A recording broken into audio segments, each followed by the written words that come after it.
आज अव्यक्त बाप दादा का महावाक्य है। Revise date 10/1/88। मुख्य पॉइंट है मनन करने की विधि तथा मनन शक्ति को बढ़ाने की युक्तियाँ। आज रत्नागर बाप अपने अमूल्य रत्नों से मिलने आए हैं कि हरेक श्रेष्ठ आत्मा ने कितने ज्ञान रतन जमा किए अर्थात जीवन में धारण किए हैं। रत्नागर ज्ञान रत्नागर बाप जो ज्ञान रतन हम आत्माओं को दे रहे हैं रोज मुरली द्वारा, तो उन ज्ञान रत्नों को बच्चों ने कितना अपने जीवन में धारण किया है ना, वो बाबा देख रहे हैं। एक एक ज्ञान रतन पद्मों से भी ज़्यादा मूल्यवान है। तो सोचो आदि से अब तक कितने ज्ञान रत्न मिले हैं। रत्नागर बाप ने हरेक बच्चे की बुद्धि रूपी झोली में अनेक अनेक रतन भर दिए हैं। सभी बच्चों को एक साथ एक जितने ही ज्ञान रतन दिए हैं, लेकिन यह ज्ञान रतन जितना स्व प्रति व अन्य आत्माओं की प्रति कार्य में लगाते हैं, उतना यह रतन बढ़ते जाते हैं। बढ़ाने की विधि भी बाबा ने बताया। बाबा से मिले हुए रतन कितना जमा किया, धारणा किया। बाबा कहते धारण करने का, जमा करने का तरीका है अपने प्रति या अन्य आत्माओं के प्रति इन ज्ञान के रत्नों को यूज करना, प्रयोग करना। बाप दादा देख रहे हैं, बाप ने तो सबको समान दिए, लेकिन कोई बच्चों ने रत्नों को बढ़ाया है और कोई ने रत्नों को बढ़ाया नहीं। कोई भरपूर है, कोई अखुट मालामाल है, कोई समय प्रमाण कार्यों में लगा रहे हैं, कोई सदा कार्य में लगाकर एक का पदम गुना बढ़ा रहे हैं। कोई जितना कार्यों में लगाना चाहिए उतना लगा नहीं सकते, इसलिए रत्नों की वैल्यू को जितना समझना चाहिए उतना समझ नहीं रहे हैं। है ज्ञान रतन बहुत वैल्यूबल, लेकिन बाबा ने कहा उसको यूज करके उसका फ़ायदा नहीं ले रहे हैं, यूज ही नहीं कर रहे हैं, तो उसका फ़ायदा प्राप्ति भी नहीं अनुभव हो रहा है, तो फिर इस ज्ञान की कीमत भी महत्व भी वह नहीं समझ पा रहे हैं। जो जितना यूज करता है उतना उसको ज्ञान की वैल्यू, इन रत्नों की वैल्यू समझ में आता है। जितना मिला है वह बुद्धि में धारण तो किया, बुद्धि में तो है, समझ तो गया, लेकिन कार्य में लाने से जो सुख, खुशी, शक्ति, शांति और निर्विघ्न स्थिति की प्राप्ति की अनुभूति होनी चाहिए, वह नहीं कर पाते हैं। बाबा ने कहा ज्ञान तो मिला है, बुद्धि में ज्ञान है, समझ है, लेकिन प्रयोग न करने से, परिस्थिति आने पर या अपने प्रति या व्यक्ति के प्रति प्रयोग न करने से ब्राह्मण जीवन में जो सुख, खुशी, शक्ति और शांति होना चाहिए, जो निर्विघ्न स्थिति होना चाहिए, वो नहीं होती। इसका कारण मनन शक्ति की कमी है, क्योंकि मनन करना अर्थात जीवन में समाना, धारण करना। मनन न करना अर्थात सिर्फ बुद्धि तक धारण करना। बुद्धि तक माना समझ तक है, लेकिन समझने के बाद उसको मनन नहीं करते। वह जीवन के हर कार्य में, हर कर्मों में लगाते हैं, चाहे अपने प्रति, चाहे अन्य आत्माओं के प्रति, और दूसरे सिर्फ बुद्धि में याद रखते अर्थात धारण करते हैं। मैंने समझ लो कि सोचते हैं कि हमें मालूम है, लेकिन मालूम तो है, पर जीवन के हर कार्यों में, हर कर्मों में अपने प्रति भी तो अन्य आत्माओं के प्रति भी यूज करने से, करना माना, प्रयोग करना माना ही उसको बढ़ाना, और बढ़ाना माना भी फिर उसके महत्व को समझना। केवल सुनते हैं, हम मालूम है, इतना सोचते हैं, इसलिए उस ज्ञान का महत्व का पता नहीं है। ज्ञान रतन क्या है? ज्ञान रत्न है, ज्ञान निर्विघ्न बनने का साधन है, शक्ति, खुशी, शांति का अनुभव करने का साधन है। जब उसको प्रयोग करते हैं तो शांति, खुशी, शक्ति की अनुभूति जीवन में होती है। केवल सुनते हैं, बुद्धि में रखते हैं, उससे ना शक्ति मिलता, ना खुशी मिलती, ना निर्विघ्न रहते हैं। इसलिए मनन करना है और मनन करने के बाद ही हम उसको यूज़ कर सकते हैं। और मनन नहीं करते तो यूज़ भी नहीं कर सकते। जैसे कोई भी स्थूल खजाने को सिर्फ तिजोरी में व लॉकर में रख लो और समय प्रमाण वह सदा काम में नहीं लगाओ तो वह खुशी की प्राप्ति नहीं होती है। लॉकर में जैसे जेवर ही खास रखते हैं तो कीमती चीज़ें रखते हैं, बाबा ने कहा रखा है तो ये है दिमाग में कि है, बस इतना दिलासा होती है कि मेरे पास है, लेकिन खुशी तो उसको पहनने से, यूज़ करने से ही होती है। उसी प्रकार बुद्धि में ज्ञान है, मालूम है मुझे, लेकिन जब तक उसको यूज नहीं करते जो मालूम है उससे खुशी नहीं होती है। सिर्फ दिल का दिलासा रहता है कि हमारे पास है, ना बढ़ेगा ना अनुभूति होगी।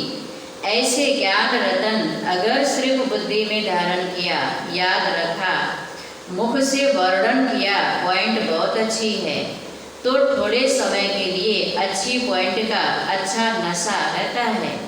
लेकिन जीवन में हर कर्म में उन ज्ञान रत्नों को लाना है, क्योंकि ज्ञान रत्न भी है, ज्ञान रोशनी भी है, ज्ञान शक्ति भी है। इसलिए अगर इसी विधि से कर्म में नहीं लाया तो बढ़ता नहीं है, वह अनुभूति नहीं होती है। ज्ञान की खुशी, ज्ञान की शक्ति, ज्ञान की रोशनी अनुभव नहीं होता है। मनन द्वारा प्रयोग में लाने से ही उसकी शक्ति अनुभूति होती है। ज्ञान पढ़ाई भी है, ज्ञान लड़ाई के श्रेष्ठ शस्त्र भी है। यह है ज्ञान का मूल्य। मूल्य को जानना अर्थात कार्य में लगाना, और जितना जितना कार्य में लगाते हैं उतना शक्ति का अनुभव करते जाते हैं। जैसे शस्त्र को समय प्रमाण यूज नहीं करो तो वह शस्त्र बेकार हो जाता है, अर्थात उसकी जो वैल्यू है वह उतनी नहीं रहती है। शस्त्र है पर शस्त्र को यूज नहीं करते हैं तो उसका वो क्या काम का। वैसे ज्ञान बुद्धि में है पर यूज नहीं करते तो वो ज्ञान किस काम का, वो ज्ञान कोई काम का नहीं है, उसकी वैल्यू नहीं है। वैल्यू तब है ज्ञान का जब उस ज्ञान को हम यूज करते। ज्ञान भी शस्त्र है। अगर मायाजीत बनने के समय शस्त्र को कार्य में नहीं लगाया तो जो वैल्यू है उसको कम कर दिया, क्योंकि लाभ नहीं लिया। ज्ञान है पर यूज नहीं किया। ज्ञान है मायाजीत बनने का शस्त्र, साधन। माया आए उस समय हम ज्ञान को यूज करें, उसके लिए मनन किए हुए रहेंगे तो यूज करने के समय भी आएगा। मनन करने का अभ्यास नहीं है तो फिर यूज भी नहीं कर सकते समय पर। उस समय सोचने लगेंगे कौन सा इस समय ज्ञान को यूज करें, कैसे माया को हराएं। मनन करने से फिर तुरंत ही उस समय आएगा और माया जीत बनेंगे।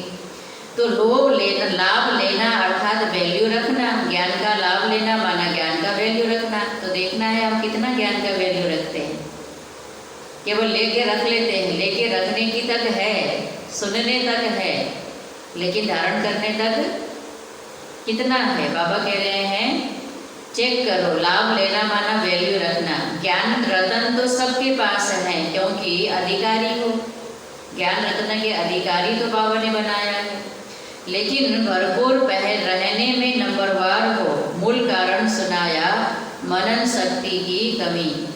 मनन शक्ति बाप के खजाने को अपना खजाना अनुभव कराने का आधार है। ज्ञान मेरा है, ये पॉइंट मेरे लिए है ना, ये अनुभव मनन करने से होता है।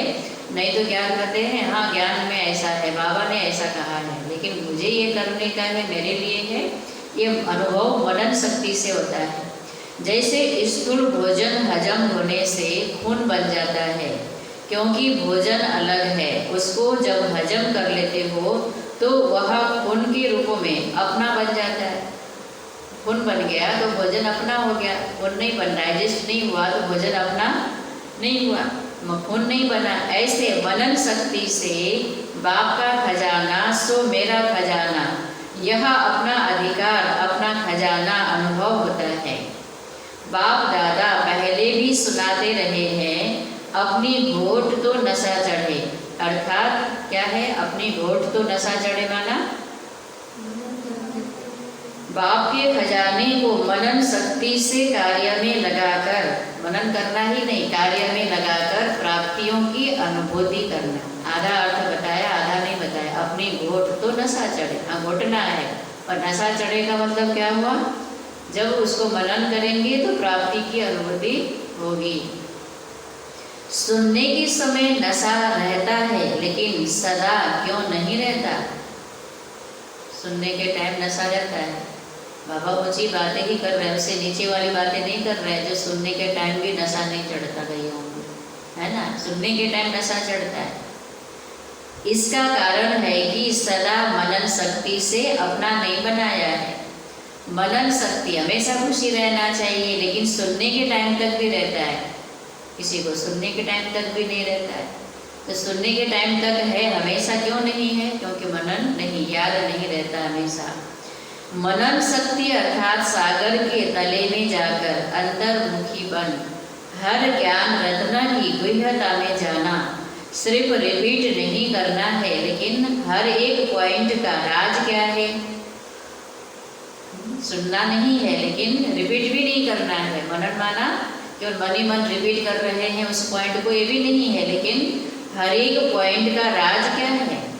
बाबा ने जो ये महावाक्य कहा, इसके अंदर का रहस्य क्या है, क्या राज है संजू बहन। और हर पॉइंट को किस समय किस विधि से कार्य में लगाना है, और हर पॉइंट को अन्य आत्माओं के प्रति सेवा में किस विधि से कार्य में लगाना है, यह चारों ही बातें हर एक पॉइंट को सुनकर मनन करो। क्या करना है, सुनना है और रिपीट करना है, इतना ही नहीं, हर एक पॉइंट का राज क्या है, हर पॉइंट को किस समय किस विधि से कार्य में लगाना है, और हर पॉइंट को अन्य आत्माओं के प्रति सेवा में किस विधि से कार्य में लगाना है। यह चारों बातें हर एक पॉइंट को सुनकर मनन करो। केवल सुनना नहीं है, उसको राज को समझना है। मनन करना माना क्या, उस पॉइंट के राज क्या है, उस राज, उसकी राज की गहराई में जाना। फिर किस विधि से किस समय यूज करना है, सेवा प्रति, अन्य आत्माओं प्रति, अपने प्रति, उसको भी मनन करना, सोचना है। साथ साथ मनन करते प्रैक्टिकल में उस राज के रस में चले जाओ, नशे की अनुभूति में आओ। नशा सोच करके, उसका मनन करके नशा का अनुभव करना। मनन क्या है वो बाबा बता रहे हैं। क्या बताया बाबा ने मनन का अर्थ, कैसे करना है मनन। पहले तो उस पॉइंट को राज, उस पॉइंट का राज क्या है, राज को समझना, और किस समय किस विधि से कार्य में लगाना है, और अन्य आत्माओं के प्रति सेवा में किस विधि से लगाना है। ये चारों बातें हर एक पॉइंट को सुनने के बाद मनन करो। साथ साथ मनन करते प्रैक्टिकल में उस राज के रस में चले जाओ, नशे की अनुभूति में आओ। मनन करते नशा चढ़ना चाहिए, ये है मनन करने का, है ना। ये नहीं कि ज्ञान का मनन करते फिर व्यर्थ के मनन में चले जाए, व्यर्थ से जोड़ देंगे तो नशा नहीं चढ़ेगा, है ना। अगर उसको सही तरीके से मनन करेंगे तो नशा चढ़ेगा, अनुभूति होगी, रस मिलेगा। माया के भिन्न भिन्न विघ्नों के समय व प्रकृति के भिन्न भिन्न परिस्थितियों के समय कब यूज करना है। माया जब विघ्न रूप बनकर आती है, प्रकृति की भिन्न भिन्न परिस्थिति के समय में काम में लगाकर देखो कि जो मैंने मनन किया कि इस परिस्थिति के प्रमाण व विघ्न के प्रमाण यह ज्ञान रत्न माया जीत बना सकते व बनाने वाला है, वह प्रैक्टिकल हुआ, अर्थात माया जीत बने। वह सोचा था माया जीत बनेंगे, लेकिन मेहनत करनी पड़ी, वह समय व्यर्थ गया। जब माया आए, विघ्न आए, तो बाबा ने कहा चेक करो, जो मैंने मनन किया ज्ञान के पॉइंट, उस ज्ञान के पॉइंट के अनुसार मैं माया जीत बने या सोचते ही रहे माया जीत बनने के लिए, उस पॉइंट को याद करते रहे, अवस्था बनी ही नहीं। तो मनन करना माना उस ज्ञान के पॉइंट को मनन करके उसी अवस्था में स्थित होना। जब उस अवस्था में स्थित होने का अभ्यास करते रहेंगे तो जब माया आएगी उस समय तुरंत ही क्या हो जाएंगे, वो स्थिति द्वारा माया जित बन जाएंगे। नहीं तो सोचने वाले बन जाएंगे, पॉइंट सोचेंगे लेकिन स्थिति बनेगी नहीं, तो फिर हम विघ्नों के बस हो जाएंगे। तो हमेशा ही इस मनन द्वारा अगर अनुभूति करेंगे तो फिर माया के आने के टाइम पर भी हम उस अवस्था में रहकर माया जित बन जाएंगे।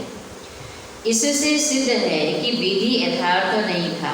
सोचने में समय गया तो मनन करने की विधि यथार्थ नहीं था, तब सिद्धि नहीं मिली। कहते हैं ना कई मनन तो किया था, ज्ञान को पॉइंट याद भी किए, लेकिन हम विघ्नों के बस हो ही गए, विघ्नों पर जीत प्राप्त नहीं की, अवस्था फिर भी बिगड़ गई, फिर भी अवस्था बिगड़ गई। चाहते नहीं फिर भी अवस्था नहीं बनी। क्यों? ज्ञान का मनन नहीं करते, विधि से नहीं करते। यूज करने का तरीका भी चाहिए, अभ्यास चाहिए।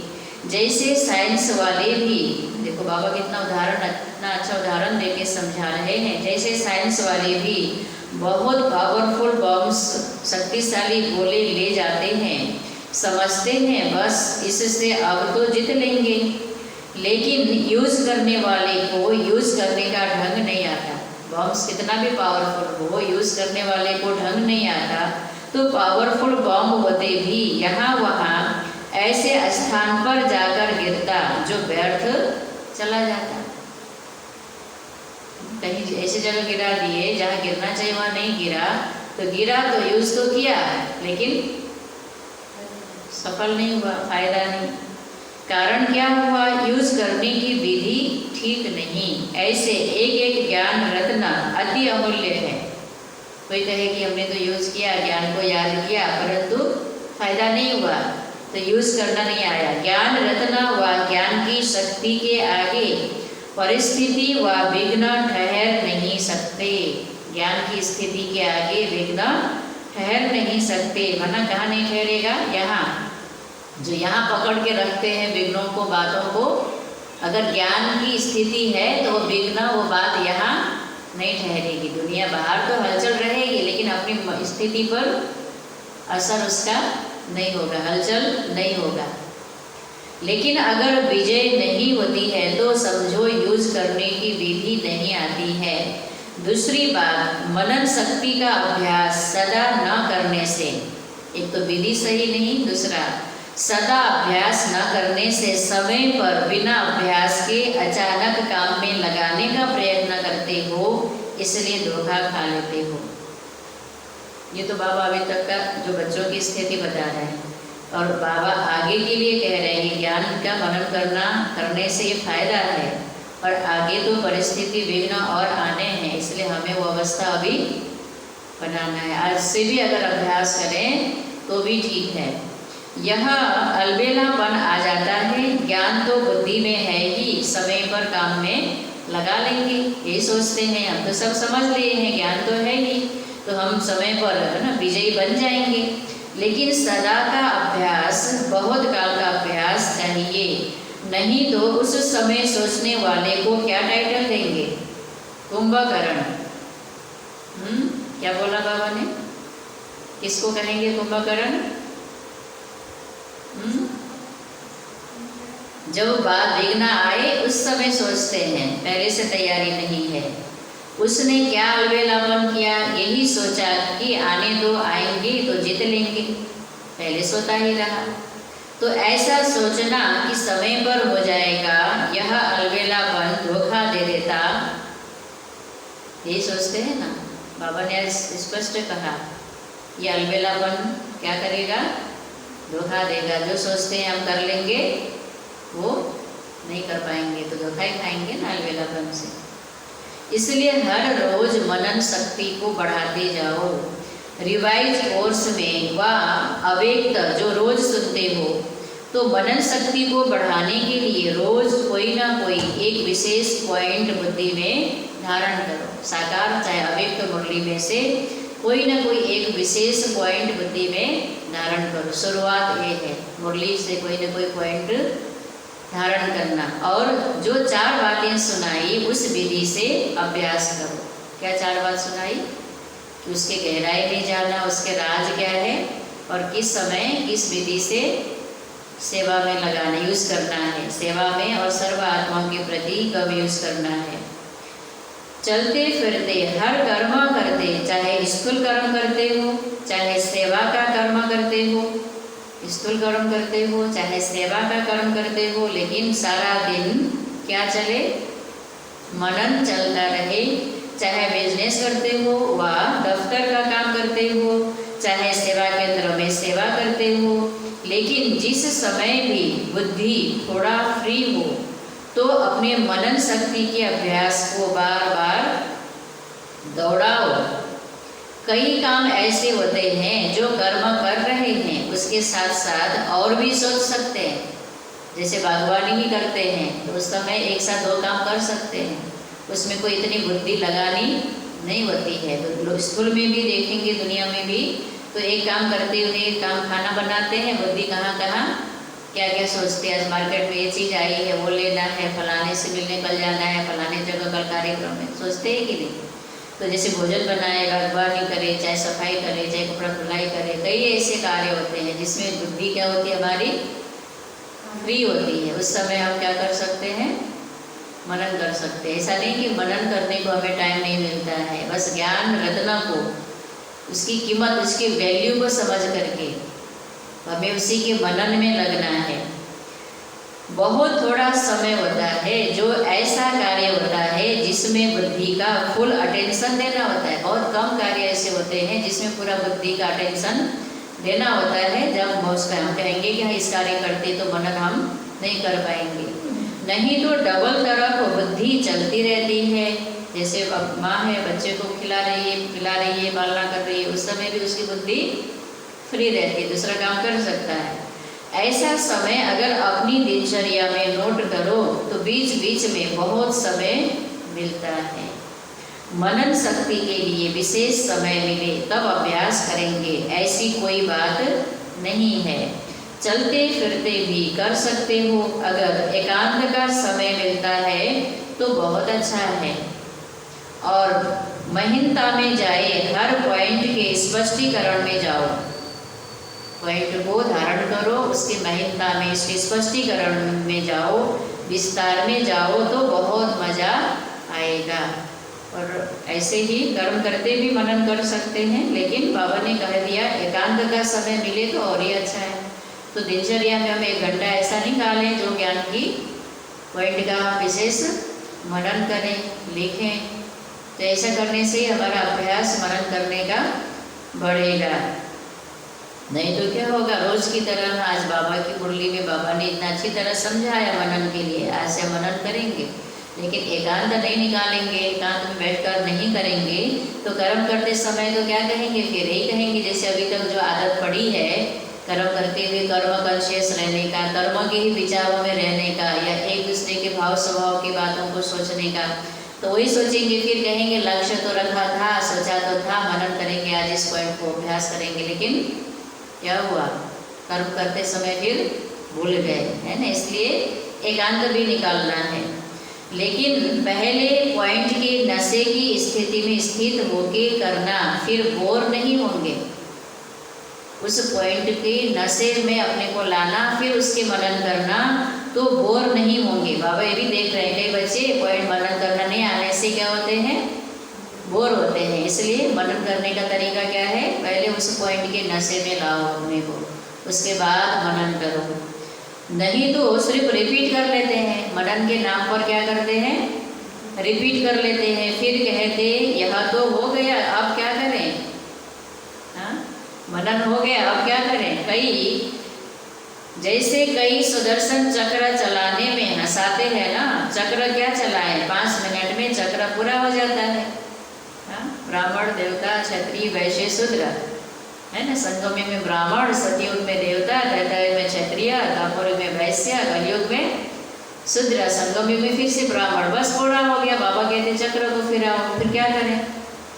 तो ये बाबा हंसाते हैं ना, कई लोग ऐसा ही मानते हैं, लेकिन चक्र को चलाना माना क्या, अपने उस सतयुगी स्वरूप को यहाँ अनुभव करना, कर रहे हैं, ब्राह्मण स्वरूप अनुभव करना, संगम में भी कर रहे हैं अभी, मुरली सुनते हैं तो सभी मुरली सुनने वाले क्या अनुभव कर रहे हैं? तो अनुभूति में रहने से तो कितना समय निकल जाएगा। स्थिति का अनुभव करने नहीं आता है तो सिर्फ रिपीट कर लेते हैं, सतयुग, त्रेता, द्वापर, कलयुग, इतने जन्म, इतनी आयु, इतना समय है, बस पूरा हो गया। लेकिन सुदर्शन चक्रधारी बनना अर्थात नॉलेजफुल, पावरफुल स्थिति का अनुभव करना, पॉइंट के नशे में स्थित रहना, राज में राजयुक्त बनना, ऐसा अभ्यास हर पॉइंट में करो। सुना, मुरली सुनना माना क्या है? नॉलेजफुल बनना माना पावरफुल स्थिति का अनुभव करना, राजयुक्त रहना। यह तो एक सुदर्शन चक्र की बात सुनाई। ऐसे हर ज्ञान की पॉइंट को मनन करो और बीच बीच में क्या करो? मनन करके अभ्यास करो, है ना। कोई मनन करो पॉइंट का और अभ्यास क्या करो? ऐसी कोई विघ्न आए और उस ज्ञान की स्थिति, ज्ञानमय स्थिति से हमने उसका कैसे पार कर रहे हैं, पार हो पा रहा है कि नहीं, इमर्ज करो। कोई व्यक्ति आए विघ्न बन करके, कोई परिस्थिति आए, है ना, तो उस ज्ञान के पॉइंट के मनन से क्या हम उस स्थिति से उसको हम विजय प्राप्त कर रहे हैं। विजय प्राप्त करना माना यहाँ हमारे आत्मा पर उसका असर नहीं आना, मन पर असर नहीं आना, या असर आया है, उसी का चिंतन चल रहा है, हम व्यर्थ उलझ गए, मुरझा गए, खुशी गायब हो गई, तो क्या हो गया? उसे बस हो गए। ज्ञान काम किया? वहाँ किया ज्ञान काम? नहीं किया। क्यों नहीं किया? ज्ञानी तो है, बुद्धि में ज्ञान है, समझ है, परंतु मनन न होने से, उस ज्ञान को अपना नहीं बनाने से, है ना, फिर वो शक्ति रूप नहीं होते, तो फिर वह विघ्न पर विजय भी नहीं पाते। तो मनन करना कितना जरूरी है। समय मिले और बुद्धि मनन के अभ्यास में चली जाए, मनन शक्ति से बुद्धि बिजी रहेगी तो स्वतः ही सहज ही माया जीत बन जाएंगे। बिजी देख माया आपे ही किनारा कर लेगी। ये बात बाबा बहुत बार कहते हैं कि आप बिजी रहेंगे तो माया आपको बिजी देख चली जाएगी। माया आवे युद्ध करो भगाओ। माया कहाँ आती है? मन बुद्धि में आती है ना, आत्मा में चिंतन यहाँ चलता है ना। आए फिर भगाओ, फिर कभी हार कभी जीत हो, यह जीती मार्ग का पुरुषार्थ है।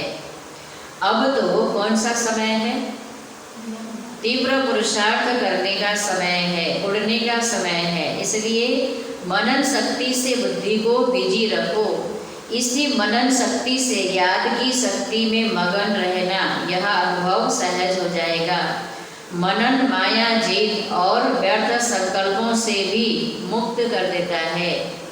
जहाँ व्यर्थ नहीं, विघ्न नहीं, तो समर्थ स्थिति व लगन में मगन रहने की स्थिति स्वतः ही हो जाती है। मनन स्थिति से ही मगन स्थिति होगी। कई सोचते हैं बीज रूप स्थिति या शक्तिशाली याद की स्थिति कम रहती है या बहुत अटेंशन देने के बाद अनुभव होता है। इसका कारण अगले बार भी सुनाया कि लीकेज है। बुद्धि की शक्ति व्यर्थ की तरह बढ़ जाती है। व्यर्थ की तरह बुद्धि बढ़ने से क्या होता है?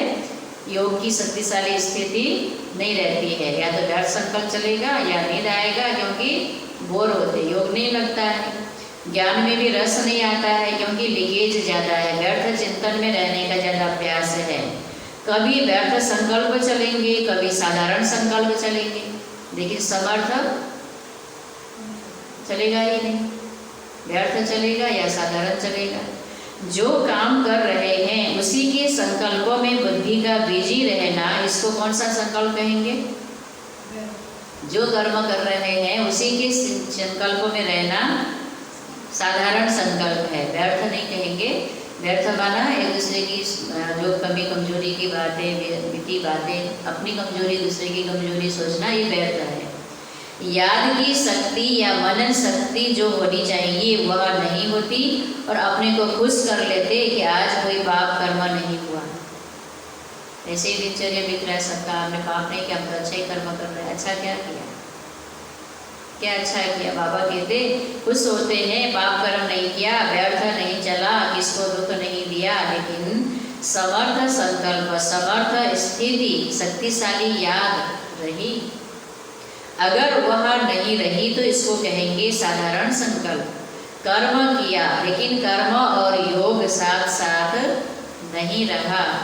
कर्म कर्ता बने लेकिन कर्म योगी नहीं बने। इसलिए कर्म करते भी या मनन शक्ति या मगन स्थिति की शक्ति, दोनों में से एक अनुभूति सदा रहनी चाहिए। मनन शक्ति या मगन स्थिति दोनों चाहिए। मगन स्थिति तो और ही ऊंची स्थिति है, मनन द्वारा मगन स्थिति में रहना है। तो बाबा ने फिर भी कहा या तो मगन स्थिति या मनन स्थिति चाहिए कर्म करते हुए। यह दोनों स्थिति शक्तिशाली सेवा कराने के आधार हैं। नहीं तो सेवा कराएंगे अपने तक सीमित जोड़ेंगे, बाबा तक नहीं जोड़ेंगे। जब हम मनन करने का, मगन रहने का अभ्यासी होंगे तब बुद्धि योग बाबा से जोड़ेंगे। और जो बाबा से जुड़ जाएगा वो बाबा की सेवा में भी धन मन वचन कर्म से लग जाएगा, सहयोगी बनेगा। जो मेरे तक जुटेगा वो बाबा की सेवा में नहीं जुटेगा। मनन करने वाले अभ्यास होने के कारण जिस समय जो स्थिति बनानी चाहो वह बना सकेंगे।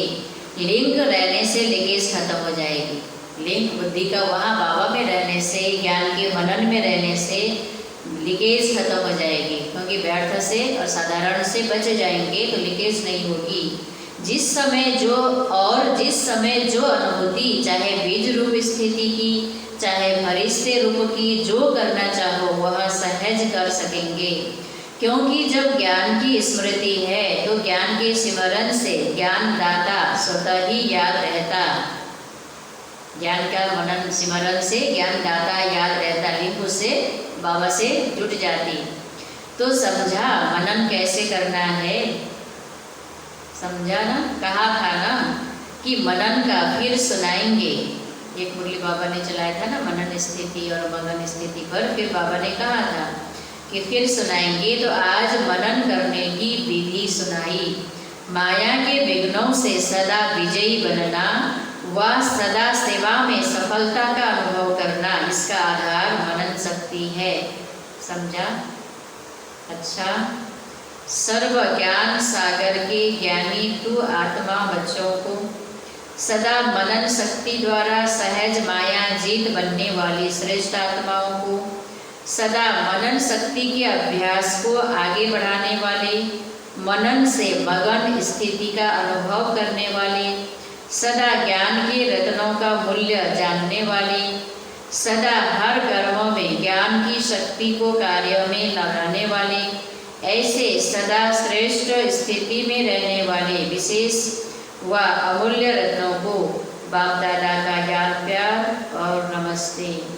हम सब बच्चों की ओर से बाप दादा को याद प्यार और नमस्ते नमस्ते। शुक्रिया बाबा, शुक्रिया। पार्टियों से अब एक बाप दादा की मुलाकात। स्वयं को तीव्र पुरुषार्थी आत्माएं अनुभव करते हो, क्योंकि समय बहुत तीव्र गति से आगे बढ़ रहा है। समय तीव्र गति से आगे बढ़ रहा है। जैसे समय आगे बढ़ रहा है तो समय पर मंजिल पर पहुंचने वाले को किस गति से चलना पड़े। अचानक समय भी क्या हो जाएगा, खत्म हो जाएगा ना, अचानक होगा ना। ये भी तीव्र गति से चल रहा है। बाबा ने समय का इशारा बहुत पहले ही दे दिया था। अचानक बस पुरुषार्थ का समय खत्म हो जाएगा। बाबा ने भी कहा है पुरुषार्थ का समय खत्म हो जाएगा और कौन सा समय शुरू हो जाएगा, पश्चाताप करने का, है ना। जो समय को सफल नहीं किया, जिस विधि से समय को यूज करना चाहिए नहीं किया, तो आगे क्या करेंगे, पश्चाताप करते रहेंगे। तो अभी समय तीव्र गति से चलने का है ना। व्यर्थ में समय नहीं गंवाना है। समय कम है और प्राप्ति ज़्यादा करनी है, तो थोड़े समय में अगर ज़्यादा प्राप्ति करनी हो तो तीव्र करना पड़ेगा ना। समय को देख रहे हो और अपने पुरुषार्थ की गति को भी जानते हो, तो समय अगर तेज है और अपनी गति तेज नहीं है तो समय अर्थात रचना, आप रचता से भी तेज हुई। समय रचना है, आप रचता के बच्चे मास्टर रचता हो, रचता से रचना तेज चली जाए तो उसे अच्छी बात कहेंगे। रचना से रचता आगे होना चाहिए। सदा तीव्र पुरुषार्थी आत्माएं बन, आगे बढ़ने का समय है। अगर आगे बढ़ते कोई भी साइड सीन्स को देख रुकते हो तो रुकने वाले ठीक समय पर पहुंच नहीं सकेंगे। साइड सीन अर्थात माया, कोई भी माया की आकर्षण साइड सीन है। साइड सीन पर रुकने वाला मंजिल पर कैसे पहुंचेगा? तो मानो जहाँ भी अटके हैं, मानो वो हम कहाँ हैं? नशे की स्थिति में नहीं है, ज्ञान की स्थिति में नहीं है, ज्ञान में, योग में, और कहीं न कहीं बातों में फंसे, माना माया के आकर्षण में फंसे हैं। माया आकर्षण करने वाली रूप भी होती है, एक डरावने रूप भी होती है, दोनों में है ना। तो फंसे हैं तो समय पर पहुंच नहीं सकेंगे। इसलिए सदैव तीव्र पुरुषार्थी बन आगे बढ़ते चलो। ऐसे नहीं समय पर पहुंच ही जाएंगे, अभी तो समय पड़ा है। ऐसे सोचकर अगर धीमी गति से चलेंगे तो समय पर धोखा मिल जाएगा। मंजिल तो नहीं मिलेगा लेकिन धोखा मिल जाएगा। तो सदा तीव्र पुरुषार्थी, कभी तीव्र कभी कमजोर नहीं। ऐसे नहीं थोड़ी सी बात हुई कमजोर बन जाओ। हाँ, थोड़ी बात आई और हार जाओ। कमजोर क्या करेगा? कमजोर बनना माना बात के वशीभूत हो जाना। शक्तिशाली माना बात को ग्रास करके ऊंची स्थिति में ज्ञानमय रहना। इसको तीव्र पुरुषार्थी नहीं कहेंगे। तीव्र पुरुषार्थी कभी रुकते नहीं, उड़ते हैं। तो उड़ता पंछी बन उड़ती कला का अनुभव करते चलो। कौन से पंछी हैं अभी? और बाबा हमको क्या कह रहे हैं? उड़ता पंछी बनने के लिए कह रहे हैं। उड़ता पंछी बनना माना सदा उमंग में उड़ते रहना, माना कोई बात को पकड़कर बात रूपी डाली में रुकने वाला नहीं। एक दो को भी सहयोग दे तीव्र पुरुषार्थी बनाते चलो। केवल चलो हम तो पुरुषार्थ कर रहे हैं, हम तो ठीक चल रहे नहीं। बाबा ने कहा दूसरे को भी क्या करो? तीव्र पुरुषार्थी बनने के लिए प्रेरित करो। जितनी औरों की सेवा करेंगे उतना स्वयं का उमंग उत्साह बढ़ता जाएगा। विदाई के समय दादी जानकी जी विदेश में जाने की छुट्टी बाप दादा से ले रही हैं। देश विदेश में सेवा का उमंग उत्साह अच्छा है। जहाँ उमंग उत्साह है वहाँ सफलता भी होती है। सदा यह अटेंशन रखना है कि पहले अपना उमंग उत्साह हो। इसका हो पहले अपना, संगठन की शक्ति हो। एक की नहीं होगा। संगठन तैयार करने के लिए बाबा हमेशा बोलते हैं संगठन में ही बल है ना। संगठन माना क्या? संगठन माना कई जो साथ में रहते हैं वो सब शक्तिशाली हो। स्नेह की शक्ति, सहयोग की शक्ति हो तो सफलता उसी अनुसार होती है। यह है धरनी। अगर हम एक भी अगर कमजोर है माना संगठन को क्या कर रहे हैं हम हिल गए माना संगठन को हिला रहे हैं। हम बैठ चिंतन करते हैं, हम अलबेले होते हैं माना हम संगठन को भी क्या करते हैं है ना। तो क्या करना है? इतनी जिम्मेवारी समझना है ना। चलो हम ही तो कर रहे हैं, अलबेले हम ही है तो क्या हुआ? हाँ? हम गफलत करते तो क्या हुआ? हम टाइम से नहीं करते तो क्या हुआ? इससे पूरा वाइब्रेशन बनता है। सबके संकल्प चलते हैं, सबके वाइब्रेशन तो बनता है। जैसे संकल्प चलेगा वही वाइब्रेशन बनेगा। तो संगठन कमजोर हुआ, एक से ही संगठन कमजोर होता है। तो हमें ध्यान रखना है हमारी जिम्मेवारी क्या है पूरे संगठन को मजबूत करने की। बाबा ने कहा यह है धरनी। संगठन की शक्ति ही क्या है? सेवा की धरनी। धरनी नहीं होगी तो सेवा कैसे करेंगे? जैसे धरनी ठीक होती है तो फल भी ऐसा निकलता है। और अगर टेम्परेरी धरनी को ठीक करके बीज डाल दो तो फल भी थोड़े समय के लिए मिलेगा, सदा काल के लिए फल नहीं मिलेगा। तो सफलता के फल के पहले सदा धरनी को चेक करो। बाकी जो करते हैं उनका जमा तो हो ही जाता है। संगठन के लिए बाबा ने कहा धरनी, फिर भी बाबा ने कहा हम अकेले भी करते हैं, है ना। दूसरा नहीं करता संगठन में तो भी मेरा अपना जमा हो रहा है। अभी भी खुशी मिलती है करने वाले को, अभी भी खुशी मिलती है और भविष्य तो है ही। सुना, नहीं करते हैं तो संगठन को खराब करते हैं, मान कमजोर करते हैं दूसरा नहीं करता, मेरा ख्याल चलता तो ख्याल नहीं चलाना। बाबा ने कहा करने वाले का जमा होता है, उसको अभी भी खुशी रहती है अंदर की और भविष्य भी उसका पुण्य भाग्य जमा होता है। अच्छा, बाबा का वरदान है आज का, तोड़ना, मोड़ना और जोड़ना, इन 3 शब्दों की स्मृति द्वारा सदा विजयी भव। स्पष्टीकरण, सारी पढ़ाई और शिक्षाओं का सार यहाँ 3 शब्द है। पहला कर्म बंधन तोड़ना है, तोड़ना क्या है? कर्म बंधन। दूसरा मोड़ना क्या है? अपने संस्कार स्वभाव को मोड़ना है। तीसरा एक बाप से सर्व संबंध जोड़ने हैं। यही 3 शब्द संपूर्ण विजयी बना देंगे। इसके लिए सदा यही स्मृति रहेगी, जो भी इन नयनों से विनाशी चीजें देखते हैं वह सब विनाश हुई पड़ी है। उन्हें देखते भी अपने नए संबंध, नई सृष्टि को देखते रहो तो कभी हार हो नहीं सकती।